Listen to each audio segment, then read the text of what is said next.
بسم الله الرحمن الرحيم والفجر وليال عشر والشفع والوتر والليل إذا يسر هل في ذلك قسم لذي حجر ألم تر كيف فعل ربك بعاد إرم ذات العماد التي لم يخلق مثلها في البلاد وثمود الذين جابوا الصخر بالواد وفرعون ذي الأوتاد الذين طغوا في البلاد فأكثروا فيها الفساد فصب عليهم ربك سوط عذاب إن ربك لبالمرصاد فأما الإنسان إذا ما ابتلاه ربه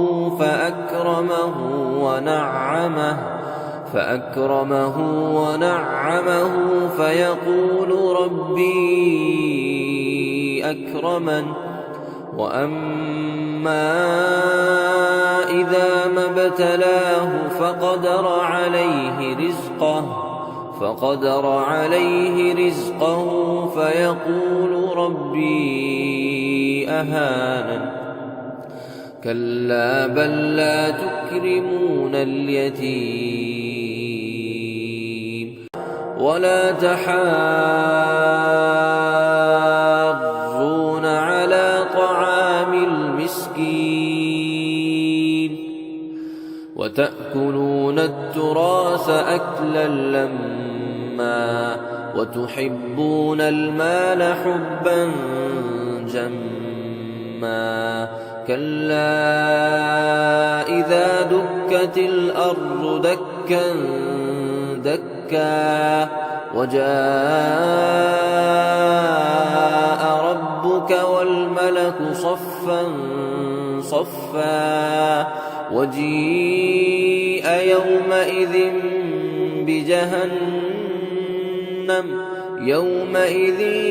يتذكر الإنسان وأنى له الذكرى يقول يا ليتني قدمت لحياتي فيومئذ لا يعذب عذابه أحد ولا يوثق وثاقه أحد يا أيتها النفس المطمئنة ارجعي إلى ربك راضية مرضية فادخلي في عبادي وادخلي جنتي.